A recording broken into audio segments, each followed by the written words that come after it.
डाकू चोर चक्का कदे लुक नहीं सकदा होवे जज्बा नेक सिपाही च। ओ डाकू चोर चक्का कदे लुक नहीं सकदा होवे जज्बा नेक सिपाही च।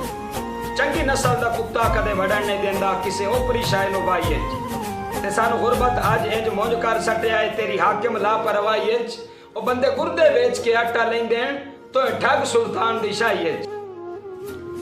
तैनू वेंदे गम सारे भुल बल वेंदे एडी कशश जनाब तू रखना है।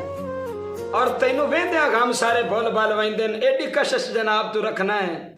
जट विलन दे विच तेरा के वेंदा है मैनू क्यों बेताब तू रखना है। और हर वक्त शरीफों दे पर्दे विच मुख वांग गुलाब तू रखना है। ओ सुनिया अख दुश्मन होंदी है बंदियां दी जेड़ी बहर नकाब तू रख। एडा फखर ना कर तू हुसन दी मलका रुत हिको जही नित नहीं राणी। एडा फखर ना कर तू हुसन दी मलका रुत हिको जही नित नहीं राणी। तै नहीं सुनिया है शौख जवानी होंदी जट दी यार पराणी। ते गल सौ दी एक ही याद रखी तेरी मुकनी है जदन कहानी। ओ बोतल तां सोहणी है दूर दी गल है ते तू कह नहीं पुछना पानी।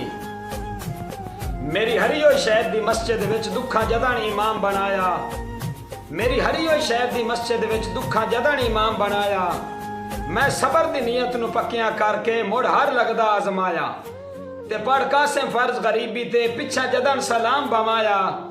ओ खाली संगत दी साफे च टोपियां दिसियां एक सजण भी नजर ना आया।